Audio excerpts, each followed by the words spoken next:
விஷயம் தான் டேரக்டர் கேட்டாரு. இந்த மாதிரி தேவதை அந்த பொண்ணு வந்து தேவதைக்கு மேல அப்படின்ற விஷயத்தை எங்கேயாவது சொல்லணும் அப்படின்னு. சரி, தேவதை வந்தாலும் தேவையில்லாடி தேரும் சாமி எனக்கு தேனே நீதாண்டி அப்படின்னு போட்டது பொருத்தமாகிடுச்சு, எல்லாருக்கும் பிடிச்சிருச்சு. அப்புறம் இன்னொன்று இந்த ப்ரொப்போஸ் பண்ணும்போது நீங்கள் படம் பார்க்கும்போது தெரியும், கௌரிஷ் கேரக்டர் வந்து ஹீரோயின்ட்ட ப்ரொப்போஸ் பண்ணும்போது ப்ரொப்போஸ் பண்ணிட்டு இல்லைன்னு சொல்லாமல் நல்ல முடிவாக சொல்லுங்க அப்படிம்பாப்புல. இல்லைன்னு சொல்லாமன்னா அது உங்களுக்கு ஒரே முடிவு தானே வேணுன்றது தான். அதை வந்து சொல்லியிருப்பாரு. அதை பாட்டில் வைக்கணும்னு ஆசைப்பட்டாங்க, அதையும் சேர்த்தாச்சு. அதெல்லாம் வீட்டுக்குள்ள உட்கார வைக்க கொஞ்சம் சிரமமாக இருந்துச்சு. கடைசியாக ஹீரோவோட ஏற்ற வீடு தான் ஹீரோயின், அதை கடைசியாக கொண்டு வந்தீங்கன்னா நல்லா இருக்கும் அப்படின்னு. செதுக்குன சிலை ஒன்று எதிர்த்த வீட்டில் இருக்க வலிக்குமா எனக்கு தான் வாசக்கதவை திறக்க அப்படின்ற வரைக்கும் அப்படி தான் உட்காந்துச்சு. அது எல்லாருமே உங்களுக்கு பிடிச்சது. தேவசாரை சொல்லி பாராட்டினார். அதை அந்த வரியை கோட் பண்ணி மனப்படமாக கோட் பண்ணி பாராட்டினாரு.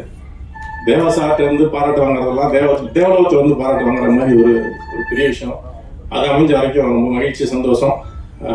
பாட்டு நல்லா வந்திருக்கு, நீங்கள் பார்த்துருப்பீங்க. படமும் நல்லா தான் வந்திருக்கு. திரும்ப வாய்ப்பு கொடுத்த அனைவருக்கும் நன்றி. ஊடக நண்பரோட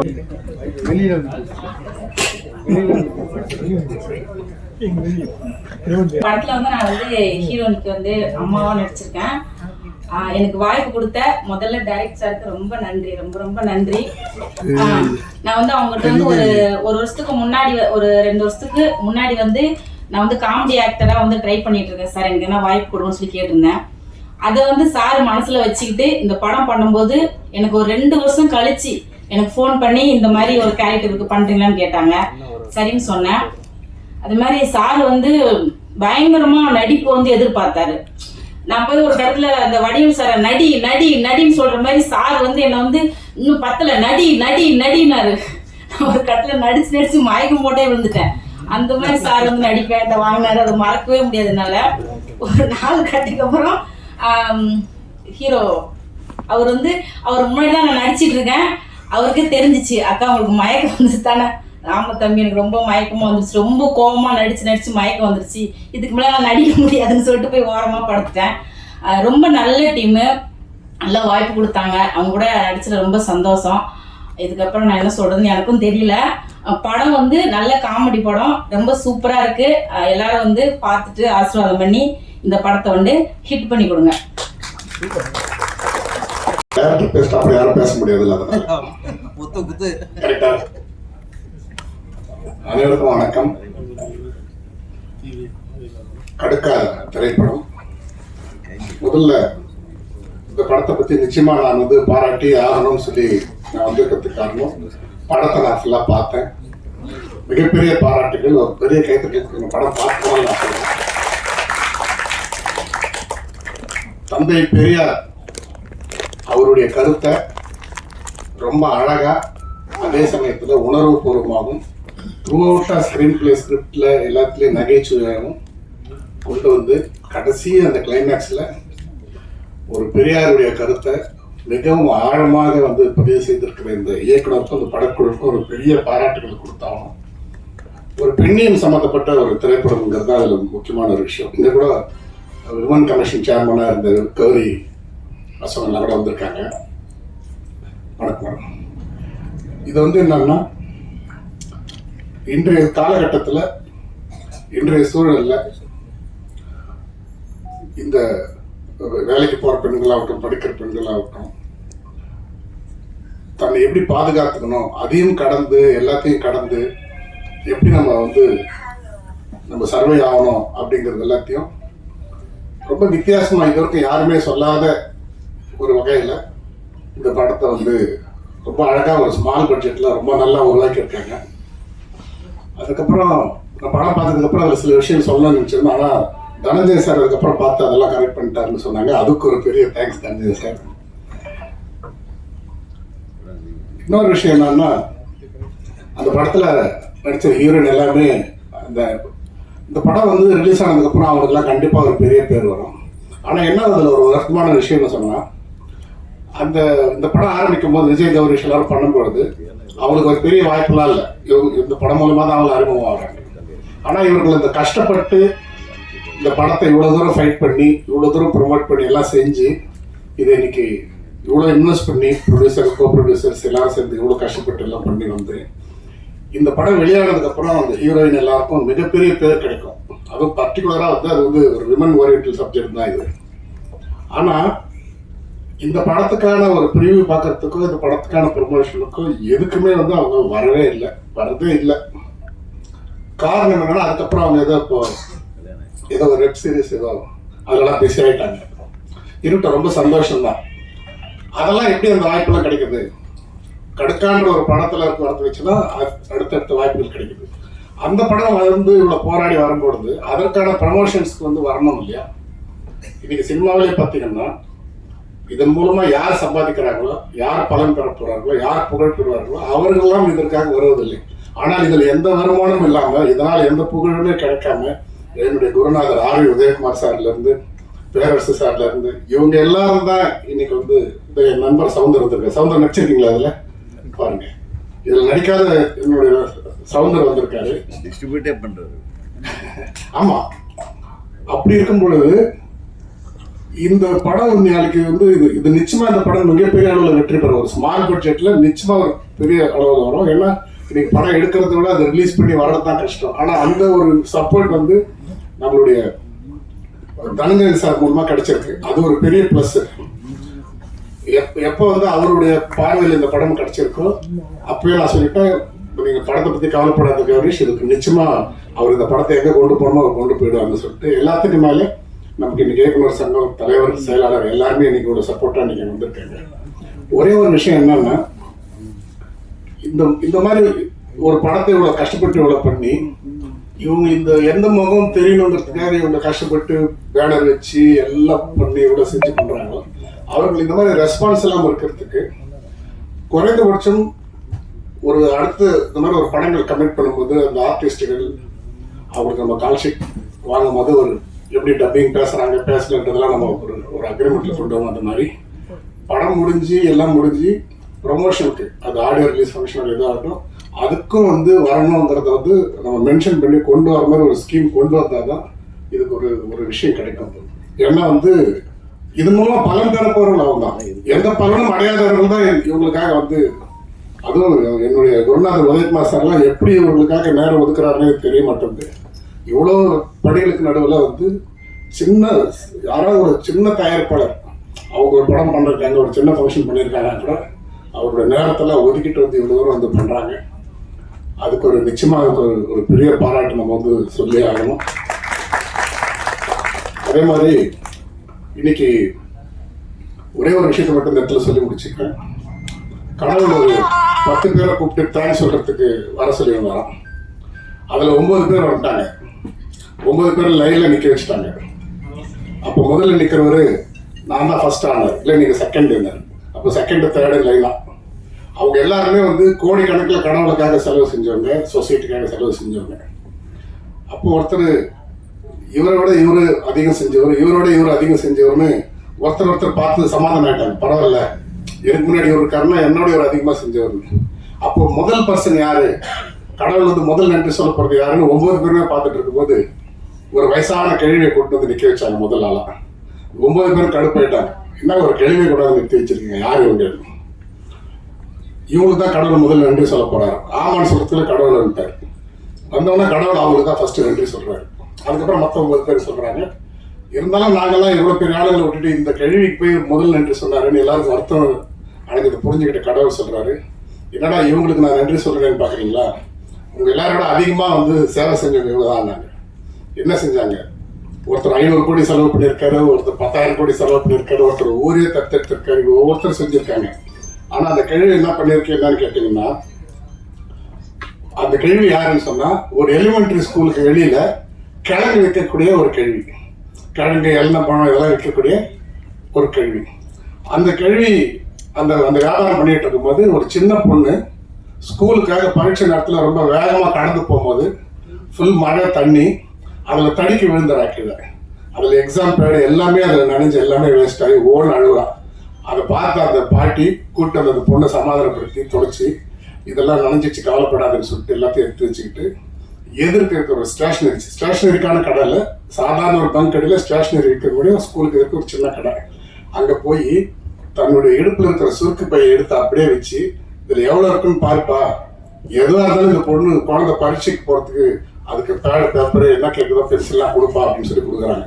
அவன் அந்த காசை ஃபுல்லாக கொட்டி பார்த்துட்டு இதில் போய் என்ன வரப்போகுதுன்னு சொல்லிட்டு சரி இருந்தாலும் அந்த பாட்டி சொல்லுதேன்னு சொல்லிட்டு அதில் மொத்தமே 73 ரூபா தான் இருக்குது, சில்லறை எல்லாம் சேர்த்து. சரி பரவாயில்ல, 100 ரூபாய்க்கு மேலே ஆகுது இருந்தாலும் பரவாயில்லன்ட்டு அவன் பேப்பர் பேட் எல்லாத்தையும் கொடுத்து அந்த பாட்டி எடுக்கணும். அந்த பாட்டி அந்த குழந்தைக்கு டப்பாவில் ஸ்நாக்ஸ் எல்லாம் போட்டு நீ அழாத போட்டு பரீட்சைக்கு எழுதி அனுப்பிச்சிருக்கு. இந்த பாட்டிக்கு வந்து கடவுள் தான் முதல்ல வந்து இவங்களுக்கு தான் ஃபர்ஸ்ட் தேங்க்ஸ் சொல்றாரு. அப்போ 73 ரூபாய் அது ஒரு அமௌண்ட் அப்படின்றது கிடையாது. அந்த கேள்விக்கிட்ட இருக்கிற மொத்த பணமே 73 ரூபாய் வந்து கொடுத்து உதவி செஞ்சிருக்கு. ஆனா இவர்கள்லாம் வந்து எத்தனை கோடி செலவு பண்ணியிருந்தாலும் அவர்களுடைய சொத்து மதிப்பு அதை விட பல மடங்கு கோடி அவங்க கிட்ட இருக்கு. 10 லட்சம் கோடி இருக்கிறவரு 1000 கோடி செலவு பண்றதோ 1000 கோடி இருக்கிறவரு 1 கோடி செலவு பண்றது பெரிய விஷயம் இல்லை. அப்படி 200 கோடி 300 கோடி சம்பாதிக்கக்கூடிய நடிகர்கள் என்னென்னவோ செஞ்சுட்டு இருக்கிறதெல்லாம் பெரிய விஷயம் இல்லை. ஒரு சாதாரண ஒரு திரைப்பட நடிகராக வளர்ந்து வரும்பொழுது என்னென்னலாம் மக்களுக்கு செய்ய முடியுமோ அப்படிப்பட்ட ஒரு சோஷியல் சர்வீஸ் செஞ்சுட்டு இருக்கிற ஒருத்தர் தான் விஜய் கௌரீஷ். விஜய் கௌரீஷ் வந்து பார்த்தீங்கன்னா நிறைய சின்ன சின்ன ஊருகளில் போயிட்டு நிறைய கிராமத்துகளில் போயிட்டு அங்கே இருக்கிறவங்க எல்லாரும் இணைச்சு அவங்களுக்காக நிறைய சர்வீஸ் பண்ணிட்டு இருக்கக்கூடிய ஒருத்தர். ஆர்மி நேவியில் பேசிக்கலி வந்து நேவிலேருந்து வந்த பர்சன். இன்னொரு விஷயம், விஜய் கௌரீஷோடைய அப்பா நம்மளுடைய தயாரிப்பாளர் அம்மாகிருஷ்ணன் டி சிவா சார் அவரும் ரொம்ப ஃப்ரெண்ட்ஸ், 2 பேரும் ரொம்ப ஃப்ரெண்ட்ஸ். அவங்க அப்பாவும் சிவா சாரும்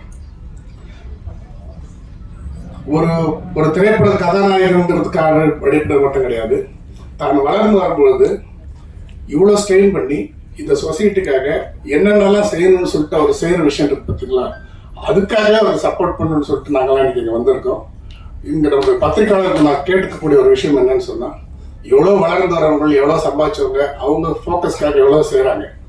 இந்த இடத்துல இந்த விஷயத்தை ஏன் பதிவு செய்கிறான்னு சொன்னால் அவர் இதெல்லாம் சொல்லவே மாட்டார் வெளியில். நான் இதை செஞ்சேன் அதை செஞ்சேன்னு சொல்லக்கூடிய ஆள் கிடையாது அவர். நான் கண்டிப்பாக சொல்லணும், இது எல்லாருக்கும் தெரியப்படுத்தணும். அவர் விஜய் கௌரீஷ் வந்து வெறும் நடிகர் மட்டுமே கிடையாது, இந்த சொசைட்டி மூலமாக அக்கறைப்பட்டு பல விஷயங்களை தொடர்ந்து செய்திருக்கக்கூடிய ஒரு சோஷியல் ஆக்டிவிஸ்ட். முக்கியமாக ரிலீஸ் ஆயிட்ட பிறகு அந்த பாடலை வந்து மக்கள் முணுமுணுக்க ஆரம்பிச்சுட்டாங்கன்னா அந்த பாடல் கிடைத்த வெற்றி அப்படின்னு சொல்லலாம். அந்த வெற்றியை பாடல் ரிலீஸ் பண்ண அந்த ஆடியோ லான்ச் அன்னைக்கே வந்து எட்டி இருக்கக்கூடிய படத்துடைய இசையமைப்பாளர் திரு கெவின் டெகோஸ்டா அவர்களை பேசுமாறு அன்புடன் அழைப்போம். நெக்ஸ்ட் பார்த்தீங்கன்னா ரொம்ப தேவா சாருக்கு பெரிய தேங்க்ஸ் சொல்கிறேன். அவர் வந்து இந்த சாங் பாடி கொடுத்தாரு. எல்லா சப்போர்ட் வந்து ரொம்ப தேங்க்ஸ். மேடையில் அமர்ந்திருக்கும் ஜாம்பவான்களுக்கும் புது கலைஞர்களுக்கும் பத்திரிகை மீடியா உறவுகளுக்கும் சிறப்பு வணக்கம். கடுக்கா இந்த படத்தோட பாடல் வெளியீட்டு விழாவுக்கு வரணும்னு சொல்லி என்னை அழைச்சதுக்கு PRO ஆனந்த் அவர்களுக்கு நன்றி. ஒரு நல்ல படம், உண்மையிலேயே வந்து ஒரு குவாலிட்டியான படம் நான் சொல்லுவேன். எல்லாருமே நல்லா வேலை செஞ்சுருக்காங்க. Director, cinematographer, music director, editor ரொம்ப ரொம்ப நல்லா இருந்தது. எனக்கு ரொம்ப பிடிச்சிருந்தது எடிட்டிங் அண்ட் மியூசிக். ஆக்டர் எல்லாமே சூப்பராக பண்ணியிருந்தீங்க. குவாலிட்டியான படம், ரசிக்க முடிஞ்சது. சாங் தான் காம்பேரர் சொன்ன மாதிரி, சிம்மையா சொன்ன மாதிரி பாட்டு முடிஞ்சோடனே ஐயையோ அப்படின்ற மாதிரி முணுமுணுக்க ஆரம்பித்தோம். அந்த அளவுக்கு ரொம்ப அழகாக இருந்துச்சு சார். என் பக்கத்தில் உட்காந்து ஒரு பெரிய லிஸ்ட் வச்சுருந்தாரு. எப்படி கம்மியாக பேசிட்டு போனான்னு தெரியல. சூப்பராக இருந்துச்சு சார். மியூசிக் எல்லாமே சூப்பராக இருந்தது. அண்ட் எனக்கு இந்த ஐடியா பிடிச்சிருந்தது. ஏன்னா காரணம் தனஞ்சயன் சார் இங்கே இருக்காரு. அவர் விக்கிபீடியா, என்சைக்ளோபீடியா நம்ம சினிமா, தமிழ் சினிமாவில் அப்படி கூட சொல்லலாம். அவர் இந்த படத்தை எடுத்தது முதல் வெற்றி. அண்ட் அவர் ப்ரொமோஷனே டிஃப்ரெண்ட்டாக இருக்கும். எங்களுக்கு 10 தலைக்கு அவர் தான், எங்கள் படத்துக்கு அவர் தான் ப்ரொமோஷன், அந்த ஃபுல் ஐடியா, அந்த பிளானிங் எல்லாம் எக்ஸிகியூஷன்லாம் ஷேர் பண்ணாங்க. அந்த ஃபர்ஸ்ட் சாங் 20 மினிட்ஸ் அந்த ஒரு கிராமிய சாங் மாதிரி வில்லுப்பாட்டு மாதிரி போட்டீங்க, சூப்பராக இருந்துச்சு சார். ஸோ கண்டிப்பாக இந்த படத்தில் ஒர்க் பண்ண எல்லாருக்கும் என்னுடைய மனமார்ந்த வாழ்த்துக்கள். இந்த படத்தை கண்டிப்பாக எல்லாம் சப்போர்ட் பண்ணி பார்க்க. ஒரு விஷயம் எனக்கு தோணுச்சு சார், தயாரிப்பாளருக்கு நான் சிங்கப்பூரில் வேலை பார்க்கும்போது ஃப்ரைடே, சாட்டர்டே, சண்டே வந்து நாங்கள் படம் பார்க்க போனோம்னா 2 படம் டிக்கெட் எடுத்தோம்னா 3ஆவது படத்துக்கு ஃப்ரீ சார் டிக்கெட்டு. அந்த மாதிரி ஒரு நாள் 2 டிக்கெட் எடுத்தால் 1 டிக்கெட் ஃப்ரீ ஒரு ஆளுக்கு. ஐ திங்க் இந்த மாதிரி சின்ன ஸ்மால் பட்ஜெட் படங்களுக்கு, புதுமுக நடிகர் படங்களுக்கு ஒரு 10 டிக்கெட் எடுத்தீங்கன்னா ஒரு 5 டிக்கெட் ஃப்ரீயா சொன்னீங்கன்னா கூட பீப்புள் வில் கம். அந்த ஒரு அட்ராக்ஷன் இருக்கும். ஓகே, நல்லா இருக்குன்னு தெரியும் போது ஒரு 10 டிக்கெட் கிடைக்கும் போது ஒரு 5 டிக்கெட் எக்ஸ்ட்ரா கிடைக்குதுன்னு வந்து பார்ப்பாங்க அப்படின்னு தோணுது. பார்த்ததுக்கு அப்புறம் இன்னும் நிறைய பேர் வருவாங்கன்னு தோணுது எனக்கு. மேபி தயாரிப்பாளர்கள் இதை கொஞ்சம் கன்சிடர் பண்ணீங்கன்னா நல்லா இருக்கும். அகைன் படத்தில் ஒர்க் பண்ண எல்லாருக்கும் என்னுடைய மனமார்ந்த வாழ்த்துக்கள். நல்லதே நினைப்போம், நல்லதே விதைப்போம், நல்லதே நடக்கும். நன்றி, வணக்கம். உதயகுமார் சார், பேரரசு சார், ஸ்ரீகுமார் சார், எல்லாருக்கும் வணக்கம். மேரேஜ் எல்லாருக்கும் வணக்கம். எல்லாத்துக்கும் மேலே எனக்கு வாய்ப்பு கொடுத்த ஆனந்த் சார், ரவிச்சந்திரன் சார், லோகேஷ், இவங்களுக்கு எல்லாத்துக்கும் என்னுடைய நன்றியை தெரிவிச்சுக்கிறேன். அதுக்கு மேலே அந்த ஊரில் நிறைய பேர் நமக்கு சப்போர்ட்டாக இருந்தாங்க. அவங்களெல்லாம் நம்ம என்றைக்குமே மறக்க முடியாது. அந்தளவுக்கு அவங்க நிறைய ஹெல்ப் பண்ணாங்க. தோழர் ஜீவானந்தம், செம்புராஜ், கார்த்தி, இன்னும் நிறைய நண்பர்கள் நமக்கு நிறைய ஹெல்ப் பண்ணாங்க. அதனால தான் இந்த படம் நல்லபடியாக எடுக்க முடியுதுங்க. படத்தை பாருங்கள், பார்த்துட்டு நீங்கள் தான் சொல்லணும். நம்மளுக்கு இதை விட சிறந்த படம் இந்தியாவிலேயே கிடையாதுன்னு தான் சொல்லுவேன். அதனால் நீங்கள் பார்த்துட்டு தான் சொல்லணும். ரொம்ப வணக்கம். ஆக்சுவலாக நானும் கௌரிஷ் ரொம்ப பெஸ்ட் ஃப்ரெண்ட்ஸ். ஸோ அதனால தான் இந்த படத்தை ஸ்டார்ட் பண்ணோம். கௌரிஷை ஹீரோ ஆக்கணும் அப்படின்னு முடிவெடுத்த உடனே ஒரு கதை தேட ஆரம்பித்தோம். அப்படியான ஒரு கதை தான் இந்த படம். நிறைய கதைகள் கேட்டோம். அப்போ நான் அவங்ககிட்ட சொன்னால் ஒரு ஹீரோவை நடிக்கும் போது ஏன்னா டபுள் ஹீரோ சப்ஜெக்ட் பண்ணுறேன் அப்படின்லாம் கேட்டேன். அப்போ அவன் தான் சொன்னால், நான் ஃபஸ்ட்டு ஒரு படம் நடிக்கும் போது என்னோடய படத்தில் தான் கோஆக்டராக ஒர்க் பண்ணும்போது அவன் வந்து நான் ஜூனியர் ஆர்டிஸ்டாக ஸ்டார்ட் பண்ணுறேன் அப்படின்னா, ஜூனியர் ஆர்டிஸ்டாக என்ன ஸ்டார்ட் பண்ணணும், நான் கோஆக்டரா உனக்கு நான் ஒரு கேரக்டர் ரோல் தரேன்டா அப்படி சொன்னேன். இல்லை மச்சான், நான் ஜூனியர் ஆர்டிஸ்டாக ஸ்டார்ட் பண்ணுறேன் அப்படின்னா. ஸோ என்னோட அமலாபால் ப்ரொடக்ஷனில் வந்த கடாவர் படத்தில் அவன் வந்து ஜூனியர் ஆர்டிஸ்டாக ஒரு சீன் பண்ணான். அவன் அங்கேருந்து ஸ்டார்ட் பண்ணான். ஸோ அங்கேருந்து ஸ்டார்ட் பண்ணி இன்னைக்கு இந்த மேடைக்கு வந்ததுதான் எனக்கு தெரிஞ்சு ஒரு 6 years ஆயிடுச்சு. நாங்கள் அதுக்கு முன்னாடி இருந்தே ஃப்ரெண்ட்ஸ். இன்னைக்கு ஹீரோவை அவனை பார்க்குறது பயங்கர ஆச்சரியமாக இருக்குது, நல்லா இருக்குது. எனவே இந்த படத்துக்காக அவன் உழைச்ச உழைப்பு வந்து கதை தேடுறதுல இடத்துல இருந்து ஸ்டார்ட் ஆச்சு. அப்போ வந்து தான் எங்களோட டேரக்டர் ஒரு கதை சொன்னா, அப்படி அது உண்மையிலேயே ரொம்ப நல்லா இருந்தது. அது மேலே இருக்கிற நம்பிக்கை வந்து படமே ஒரு வில்லேஜ் படம் பண்ணணுமா, ஒரு த்ரில்லர் படம் போயிடலாமே சேஃப் அப்படின்லாம் பயங்கர அறிவாலாம் பேசணும்.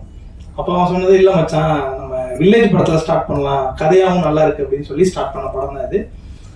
எனக்கு தெரிஞ்சு இந்த படம் ஆரம்பிச்சதுலேருந்து இன்னைக்கு வரைக்குமே அந்த படத்தோட கண்டென்ட் தான் எங்கள் எல்லாருக்குள்ளே இருக்கிற சண்டைகள், எங்களுக்கு எல்லாருக்குள்ளே இருக்கிற அறிவுகள், எங்களோட எல்லா தெளிவுகளையுமே தூக்கி சாப்பிட்டுட்டு அது இந்த இடத்துக்கு கூப்பிட்டு வந்திருக்கு. அது ஒவ்வொன்றுக்கும் அந்த படத்தோட டைரக்டரோட கண்டென்ட் அண்ட் எங்களுக்கு 2வது பெரிய படம் அந்த படத்தோட சாங்ஸ். ஏன்னா எப்படியாவது 2 இட்டுப்பாட்டு வேணும், இது தாண்டி வேற எதுவுமே எங்ககிட்ட இல்லை. ஐடியாவா என்ன பண்றதுன்னு தெரியல. ஸோ எங்களுக்கு கொடுத்த அத்தனையுமே நல்லா இருக்கிற மாதிரி சூப்பரான சாங்ஸா முணுமுணுக்கிற மாதிரி லிரிக்ஸோட எங்களுக்கு ரொம்ப அழகா அதை அமைச்சு கொடுத்தாங்க lyric writer sir and music director. இந்த படத்தை வந்து ரொம்ப காலம் இதுக்கான ஒரு சின்ன படம், நிறைய நேரங்கள் செலவு பண்ண முடியாது, வேகமா முடிக்கணும், இந்த மாதிரி நிறைய பிளானிங் கிட்ட இருந்தது. இது எல்லாத்தையும் தாண்டி இது எல்லாத்துக்கும் சப்போர்ட் பண்ணி எங்க டைரக்டர் ஆகட்டும், அந்த அம்மா, அந்த அக்கா வந்து நானும் அந்த அக்காவும் சுதா அக்காவும் நானும் வந்து ஒரே ஊர். இது ஒரு மாதிரி கனெக்ட். என்னோட ஃப்ரெண்டு நானும் ஒரே நாள் பிறந்தோம், கௌரிஷ்ணும் அது எங்க அக்கா. ஸோ இந்த மாதிரி ஒரு ஃபேமிலி படமா ரொம்ப தூரமா இருந்து இந்த படத்தை பண்ணோம். எல்லாமே கரெக்டா எக்ஸிக்யூட் ஆச்சு.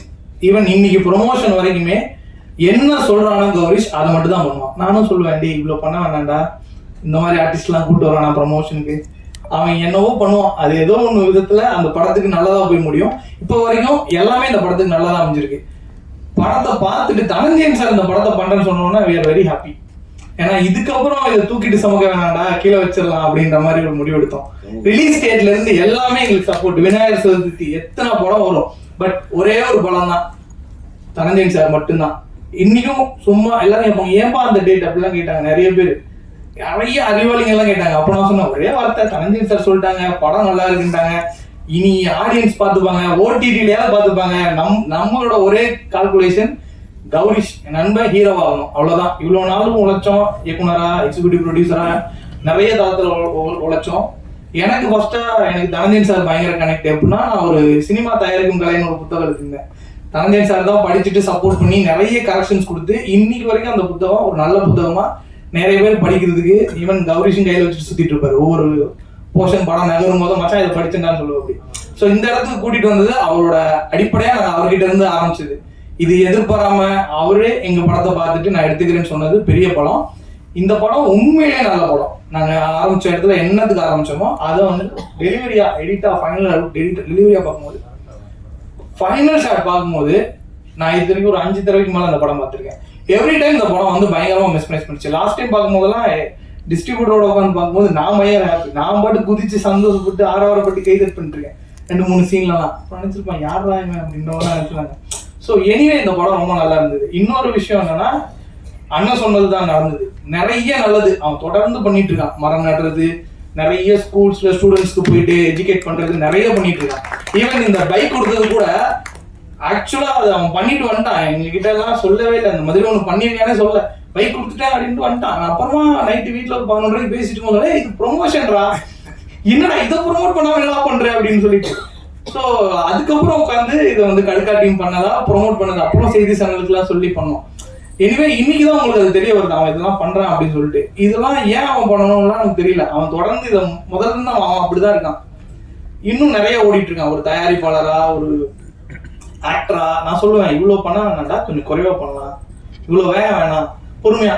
அதெல்லாம் இல்ல, அவன் ஒரு பட்டாசு, அவன் பாட்டுக்கு வெடிச்சிட்டு இருக்கான், அவன் பாட்டுக்கு போயிட்டு இருக்கான். அது இந்த படத்துக்கு எல்லாமே பாசிட்டிவா அமைஞ்சது. இன்னைக்கு இத்தனை பேர் வருவாங்கலாம் நான் எதிர்பார்க்கவே இல்லை. ஸோ எனிவே எனக்கு பிடிச்ச சார் எல்லாருமே வந்திருக்காங்க. Perarasu sir, Udhayakumar sir, CV Kumar sir. எனக்கு சின்ன படங்களை ஆதரிக்கிறதுக்கான ஆட்களே இல்லை. யாரை கூப்பிட்டாலும் அவங்களுக்கு அவங்க படத்துக்கே வர ரெடியா இல்லாம நம்ம படத்துக்கு எப்படி வருவாங்க, இதுதான் டாக்கா இருந்தது. ஸோ எல்லாரும் வந்து சப்போர்ட் பண்ணாங்க. எங்களோட பெஸ்கர் ஸ்டுடியோஸ், எங்க ப்ரொடியூசர் கபீர் தாஸ் வந்து படம் பார்த்துட்டு அவர் சொன்னா, அப்படி அவர் ஒரு ஓடிடி சேனல் ரன் பண்றதுக்கு பிளான் பண்றாரு.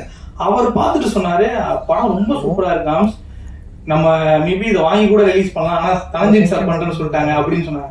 எனவே பாக்குற எல்லாருக்குமே இது பிடிச்சிருந்தது வந்து எங்களுக்கு ஒரு படம். டெக்னீஷியன்ஸா இவ்வளவு நாள் சினிமால வேலை பார்த்ததுல ஒரு நல்ல படத்தை எடுத்திருக்கோம். நீங்க படம் பாருங்க, உண்மையிலே உங்களை வந்து பயங்கரமா என்ஜாய் பண்ண வைக்கும்.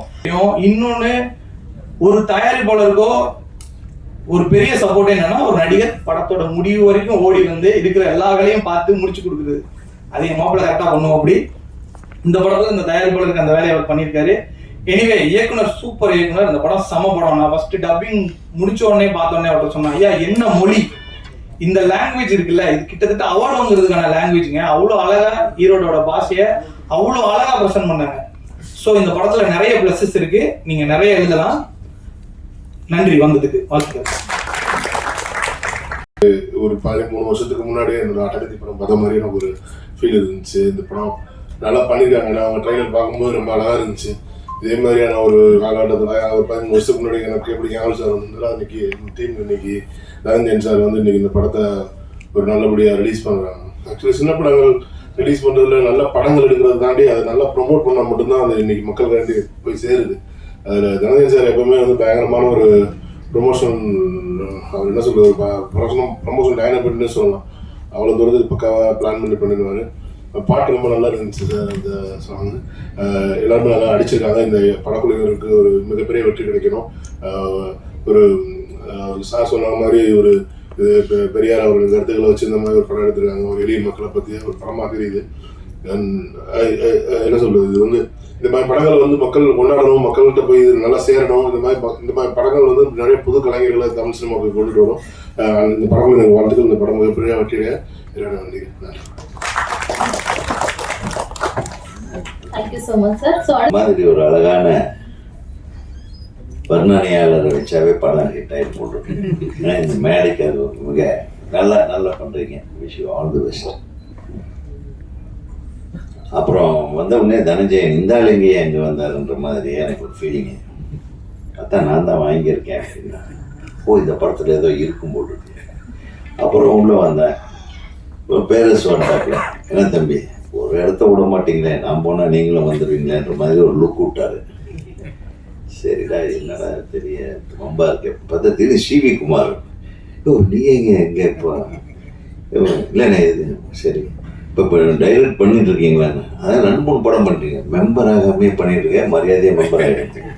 எனக்கு வந்தாவே இதே டென்ஷனாக இருக்கேன். இதெல்லாம் யாருமே டைரக்டர் சங்கத்தில் மெம்பர் ஆகிறது இல்லை. நான் டைரக்டர் சங்கத்தில் இந்த ஆளுக்கு வந்து உங்களை வாழ்த்தணும். என்ன ஏன் நியாயம் அது சொல்லுங்க. நீ மெம்பர் ஆனியா தம்பி?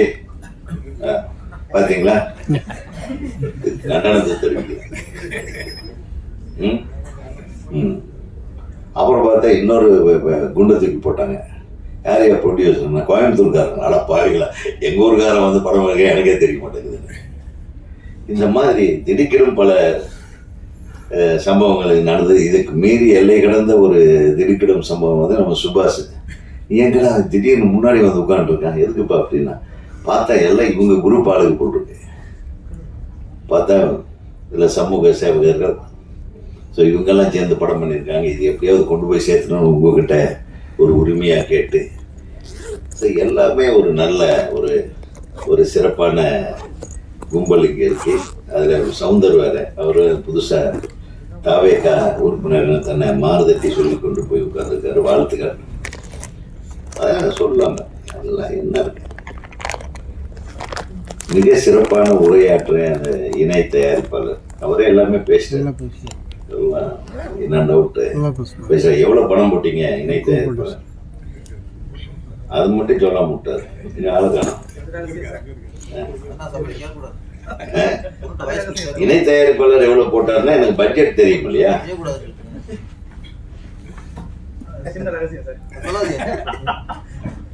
அதை மட்டும் விட்டார் பாத்தீங்களா? அதனால அவருக்கு ஒரு கைத்தட்டல் கொடுத்துருவோம். தயாரிப்பாளருக்கு அவர் பேர்லயே ஆனந்தத்தை வச்சிருக்காரு. பேர்லயே ஆனந்தத்தை வச்சிருக்கிற தயாரிப்பாளருக்கு இந்த படம் ஒரு நல்ல ஆனந்தமான ஒரு ரிசல்ட்டை உங்களுக்கு கொடுக்க வாழ்த்துக்கள். இப்போ தம்பி ஹீரோவை பற்றி சொன்னாங்க, ரொம்ப சந்தோஷமா இருந்தது. நான் மேடைக்கு வரும்போது இதெல்லாம் எதிர்பார்க்கல. நீங்கள் செய்து வருகிற சிறப்பான சில விஷயங்கள், பொதுநல நோக்கோடு மக்கள் தொண்டாற்றி கொண்டிருக்கும் உங்களுக்கு இந்த படத்தின் மூலமாக கூட ஒரு முக்கியமான நல்ல விஷயத்தை நீங்கள் சொல்ல வந்திருக்கீங்கன்றது சுபாஷ் அவர்கள் சொல்ல கேள்விப்பட்டேன். எனக்கு அப்போவே தெரியும், மூஞ்சியில் ஆசிட் மாதிரி எடுத்து ஊற்றும் போதே தெரியும் பெண்களுக்கு பாதுகாப்பு பண்ணுறது லவ். இதில் என்னடா பாதுகாப்பு? லவ் பண்ணுறவங்களுக்கு என்ன பாதுகாப்பு சொல்லுங்க? லவ் பண்ணுறதே கொஞ்சம் யோசனை பண்ணி பண்ணுறோம், அதுதான் பாதுகாப்பு. இவன் லவ் பண்ணலாமா, இவன் தேர்வானா, இல்லை இவன் நம்ம கடைசி வரையில் காப்பாற்றுவானா? காதலுங்கிறது ஒரு சாதாரணமான விஷயம் இல்லைங்க. அந்த காலத்தில் யதார்த்தமா இருந்தது காதல். இன்னைக்கு காதல் ரொம்ப கணக்கு போட்டு பண்றாங்க. இன்னைக்கு வர்ற இளைஞர்களுடைய காதல் எல்லாம் நம்ம சரியா நம்ம உணர்வு பூர்வமாகவே எடுத்துக்க முடியாது. அங்கே போனால் எவ்வளவு தேரும், இந்த பொண்ணை கரெக்ட் பண்ண எவ்வளோ வரும், இந்த பையனை கரெக்ட் பண்ண எவ்வளோ கரெக்ட் கிடைக்கும், எப்படி லைஃப் லாங்காக நமக்கு ஒரு கார் பங்களாவோட வாழ்க்கை கிடைக்கும், இந்த மாதிரி தான் காதல் ஆயிடுச்சு. எல்லாமே கமர்ஷியல். இப்போ எப்படி படங்கள் எப்படி ரிலீஸ் ஆகி பெரிய படங்கள் எல்லாம் எவ்வளவு வருதுன்றதை மட்டும்தான். நீ என்ன சொல்றன்றதெல்லாம் முக்கியம் இல்லை, நீ என்ன சொல்றதுன்றது முக்கியமான விஷயங்களை எடுத்தாட்டா இந்த மாதிரி சிக்கல்ல மட்டும் உட்காந்து தனஞ்சயன் மாதிரி ஒரு ஆளை பிடிச்சி டக்குன்னு நம்ம லாக் பண்ணி இவர் தான் இந்த படத்துக்கு ஏற்ற விநியோகஸ்தர்ன்னு முடிவு பண்ணி அப்புறம் நம்ம மாதிரி ஆளுகள்லாம் இதை பற்றி பேசி ஒரு நல்ல விஷயத்தை வியாபாரம் பண்ணுறதுக்கு உண்மையுமே கஷ்டப்படுறோம். நல்ல படங்கள் கடந்த 15-20 நாட்களாக நாங்கள் சில படங்கள் எல்லாம் பார்த்தோம், திரையிட்டோம் இயக்குனர் சங்கத்துக்காக. கிட்டத்தட்ட ஒரு 4-5 திரைப்படங்கள் மிக சிறப்பாகவே இருந்தது, அழகா எடுத்திருந்தாங்க பசங்க. ஆனா எந்த படமே ஓடல. சினிமாவில் நம்ம சரி பண்ண வேண்டிய விஷயம் நிறைய இருக்கு. ரொம்ப கஷ்டமா இருந்தது. ஏன்னா ஒவ்வொரு படத்துக்கும் குறைஞ்சபட்சம் ஒரு 5 கோடி 6 கோடி எல்லாம் செலவு பண்ணியிருப்பாங்க. அந்த படத்தை எப்படி எடுக்க முடியும் அவங்கனால? அந்த விநியோகஸ்தர் தயாரிப்பாளர்கிட்ட கேட்டேன், அந்த தேட்டரில் சார் இன்னைக்கு இப்போ வரைக்கும் எந்தெந்த தேட்டரில் ஓடுதுன்னு எனக்கு தெரியல சார். நான் நீ தான் படம் ப்ரொடியூசர். ஆமாம் சார், அந்த ஒருத்தர்கிட்ட கொடுத்தேன், அவர் இன்னும் பேசிக்கிட்டு இருக்காரு. 2வது நாள் கேட்குறேன், இன்னும் மதுரை ரிலீஸ் ஆகலைன்னு சொல்கிறாங்க சார். ஒரு நல்ல படம், இந்த முதல் பக்கம்னு ஒரு படம் மிகச்சிறப்பாக இருந்தது அந்த படம். அதே மாதிரி நம்ம உதயா நடித்த படம் அக்யூஸ்ட், எல்லாமே நல்ல படங்கள் தான். நம்ம எங்கேயோ கோட்டை விட்டுட்டு இருக்கிறோம். அது எங்க கோட்டை விடுறோம், அது எங்க சரிப்படுத்தணும். அப்போ ஒரு ஷோ கொடுக்கறது, ஏதோ ஒரு டைமிங்கில் ஒரு ஷோ கொடுக்கறது. இந்த ஒரு ஷோ கொடுக்குற இந்த தியேட்டர்களுக்கெல்லாம் நான் வன்மையா கண்டிக்கிறேன். கொடுத்தா 4 ஷோ கொடு, ஒரு தியேட்டர்ல கொடுத்தாலும் 4 ஷோ கொடு. ஒரு காம்ப்ளெக்ஸ்ல ஏதோ ஒரு தியேட்டர்ல ஏதோ ஒரு ஷோ, முதல் நாள் ஒரு ஷோ 2:30 ஷோ இருக்கு, அதுக்கப்புறம் அது சரியில்லைன்ட்டு 5:30 ஷோ மாத்துறது, இல்லைன்னா 11:30 ஷோன்னு மாத்துறது. எங்க படம் ஓடுதுன்னே தெரிய மாட்டேங்குது. திரு தனஞ்சயன் அவர்கள் இருக்கும்போது நான் ஏன் சொல்றேன்னா, நடப்பு தயாரிப்பாளர் சங்கம் இதை கொஞ்சம் கையில் எடுத்து எல்லா திரைப்படங்களையும் வரைமுறைப்படுத்தி வெளியிட வேண்டும். இப்போ நம்ம காலத்துல நம்ம படம் ரிலீஸ் பண்ணா ஒரு ரஜினி சார் படம், ஒரு கமல் சார் படம்னு ஒரு 80 தியேட்டர், மேக்சிமம் 100 தியேட்டர் ரிலீஸ் பண்ணுவோம், அவ்வளவுதான். அந்த 100 தியேட்டர் ரிலீஸ் பண்ணும்போது மீதி 2500 தியேட்டர் இருக்கும். மீதி இன்னொரு 16 படங்கள் ஒரு 80 தியேட்டர்ல, ஒரு 60 தியேட்டர்ல, ஒரு 30 தியேட்டர்ல. நானே கார்த்திக் படம் ரிலீஸ் பண்ணும்போது தமிழ்நாடு ஃபுல்லா பொண்ணுமணி 30 தியேட்டர்ல, 35 தியேட்டர்ல ரிலீஸ் பண்ணோம். 2வது வாரம் அது 40 தியேட்டர் ஆகிப்போச்சு. ஆக எத்தனை படம் ரிலீஸ் பண்ணாலும் அத்தனை படத்துக்கும் தியேட்டர்கள் இருந்தது. இன்னைக்கு தியேட்டர்கள் இருக்கு. ஒரே படத்தை எல்லா தியேட்டர்லையும் போட்டு காசு பண்ணி 4 நாள்ல காசு பண்ணணுன்றதுக்காக உயிரை பணையம் வைத்து இருக்கிற சொத்தெல்லாம் அடமானம் வச்சு இந்த கலை உலகத்தில் ஏதாச்சும் சாதிக்கணுன்ற ஆசையோட வந்து படம் எடுக்கிற ஒரு 15 தயாரிப்பாளர்கள் அவருடைய வாழ்க்கையை நாசம் பண்றது எந்த விதத்துல நியாயம்? உங்க தயாரிப்பாளர் சங்கத்துல அவங்களும் மெம்பர்கள் தானே. அவங்களுக்காக நம்ம ஏன் சேர்ந்து போராடக்கூடாது? இதை யார் நிர்ணயம் செய்வது?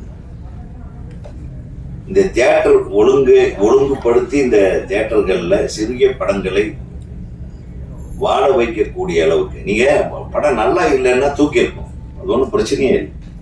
ஒரு படம் நல்லா இருக்கா இல்லையான்னு முடிவு பண்றதுக்கு பெரிய படங்களுக்கே 3 நாள் ஆகும், 4 நாள் ஆகும்.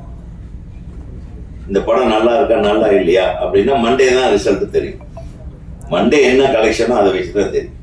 ஸோ அதுக்கே 4 நாள் ஆகுதுன்னா பெரிய நடிகர்களோட படத்துக்கே ஒரு சின்ன படம் அட்லீஸ்ட் மினிமம் ஒரு 5 நாளாவது அந்த தியேட்டர்ல இருந்தா தானே அதை வந்து பார்த்துட்டு அது நல்லா இருக்கு நல்லா இல்லைன்னு ஒரு முடிவெடுக்கக்கூடிய ஒரு நிலை நமக்கு ஏற்படும். குறைந்தபட்சம் சிறிய திரைப்படம் ஒரு வாரத்துக்கு எந்த தியேட்டர்ல போட்டாலும் 4 காட்சிகள் போட வேண்டும் என்ற ஒரு சட்டபூர்வமான ஒரு விஷயத்தை நீங்க கொண்டு வந்தாதான் அதுக்கப்புறம் அந்த படம் ஓடல, அது விருப்பம், மக்களுடைய விருப்பத்துக்கு ஏற்பதான் அது வந்து ரிசல்ட் இருக்கும்.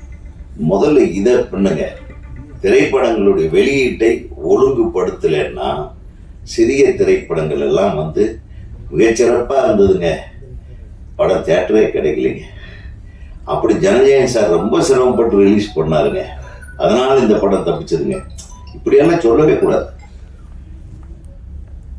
16 படம் ரிலீஸ் ஆனாலும் நல்ல திரைப்படங்கள் உங்களோட வேண்டும். அந்த நிலைமை இன்னைக்கு இருக்கு. ஆனா யாரோ அதை தடுத்து கொண்டிருக்கிறார்கள். அதை எதிர்த்து நீங்கள் குரல் கொடுக்க வேண்டும் என்றுதான் நான் கேட்டுக்கொள்கிறேன். இதை வந்து ரொம்ப டச் பண்ணிடுச்சு.